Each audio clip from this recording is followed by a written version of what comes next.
Dans un monde médiéval avec des touches de la Renaissance et surtout des effets spéciaux numériques, un guerrier épée à la main invincible devra faire face à un autre combattant aux chevaux et à l'armure argentée où rien de ce qu'il semble être et tout changera d'une manière drastique. C'est pourquoi aujourd'hui, Julian est raison pour toi, Berserk, l'âge d'or 1, l'offre du roi. Let's watch some crazy stuff, yo! Au cœur d'une bataille enragée, l'armée avance sans problème, mais rencontre un guerrier face auquel elle ne peut pas résister, capable de trancher des têtes d'un seul coup de hache. Vous n'êtes qu'un maudit troupeau de mercenaires! Non mais regardez-le, on tirait un nain. Il nous insulte, mais il n'a pas le courage de venir se battre. Mais pas de souci, car c'est là que notre protagoniste, Guts, entre en scène, nous montrant ses compétences dans une bataille épique. Round 1. Fight! C'est toi le plus fort. À côté de toi, Bazo. KO! Bon, ce n'était pas si épique. Au moins, pour ce meurtre, il sera bien payé. Parce que oui, ce n'est pas une histoire du chevalier, c'est une histoire du mercenaire. Je n'aime pas qu'on me tienne en laisse. Je ne suis pas un chien. En chemin vers sa maison, ou les bars, je ne sais pas, il rencontre d'autres mercenaires qui tentent de lui voler sa paye. Et, au passage, sa vie. Mais bon, c'est les protagonistes. Et évidemment, il ne peut pas être vaincu si facilement. Tu rêves, forçant ainsi le chef des bandits, Griffith, un androgyne plutôt habile à l'épée, à se présenter personnellement, commençant ainsi, enfin, la première bataille vraiment épique. Round 2. Fight! KO! Et bien, celle-ci aussi s'est terminée très rapidement. Sûrement la prochaine ne décevra pas. Les bandits finissent par ne pas être si méchants, car ils les laissent vivre. Ils envoient même quelqu'un pour les soigner. Double cadeau. Et les réchauffent.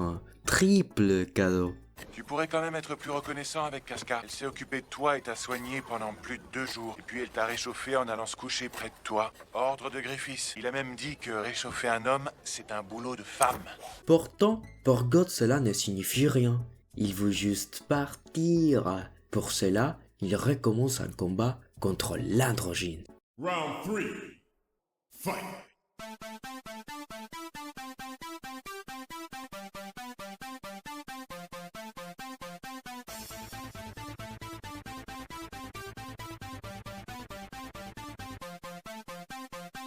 Mais moi, quand je me bats contre quelqu'un, je sais qu'une gueule, ça peut servir à autre chose.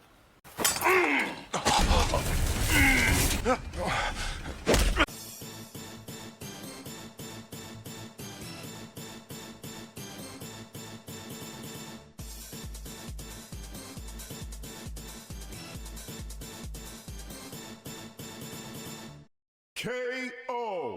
Combat qui se termine simplement par sa défaite. À partir de maintenant, tu es à moi. Pas trop épique. Il finit par accepter à l'heure de rejoindre le groupe de mercenaires mené par l'androgyne qui lui révèle que son véritable but est de devenir roi. Je ne savais pas qu'il fallait se faire démonter l'épaule pour rentrer chez les faucons. J'ai une mission à te confier. Je veux devenir roi. Bref, 3 ans passent, les effets spéciaux numériques sont toujours terribles, tous travaillent pour les rois, et Guts est maintenant général. La vie est simple. Mais voilà, Guts a toujours été très imprudent et met en danger toute l'équipe dans presque toutes les missions, jusqu'au jour où il se retrouve face à une bête imposante, surgie de nulle part. Final round! Fight!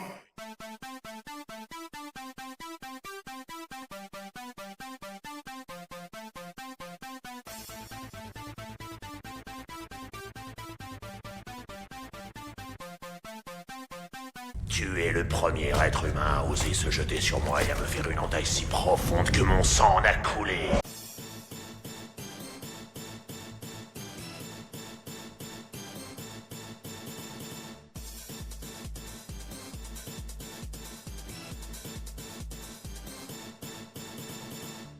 KO! Pas possible que cette chose soit réelle.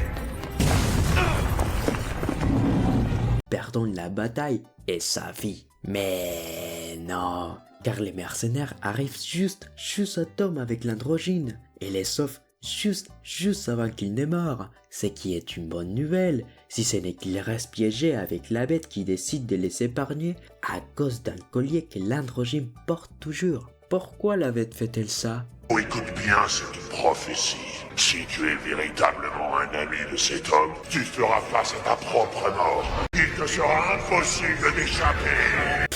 Cela n'explique pas vraiment grand-chose, mais c'est sûrement important pour l'avenir. Bon, jusqu'ici, tout est paix et amour. Les relations avec les rois se passent très bien. Même l'androgyne flirte avec la fille du roi. Un jour, ils essayent d'assassiner l'androgyne avec une flèche empoisonnée. Mais il ne lui arrive absolument rien. Comment? Grâce au collier. Maintenant, nous connaissons au moins un pouvoir. Tu veux en savoir plus? Moi aussi, mais les films nous emmerdent. Mais bon, la vie ne peut pas être si parfaite, car en représailles, l'androgyne charge Scott de tuer le comte Julius, l'homme qui a envoyé la flèche empoisonnée. Quelqu'un va devoir payer pour ce poison.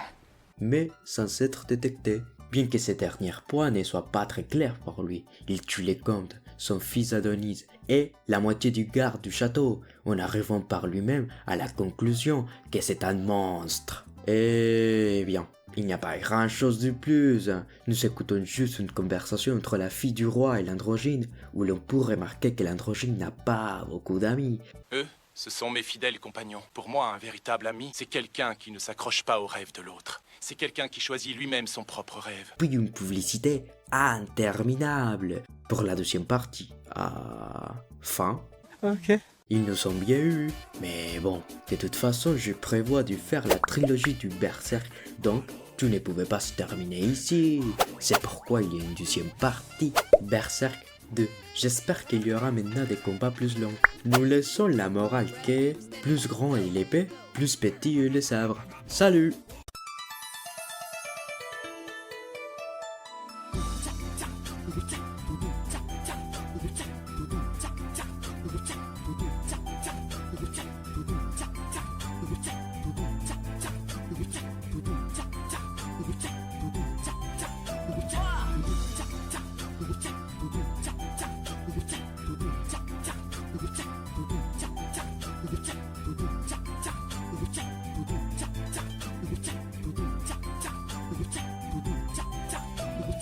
Vous avez vu d'où venait la flèche? Dépêchez-vous de me répondre. Parlez-moi. Vous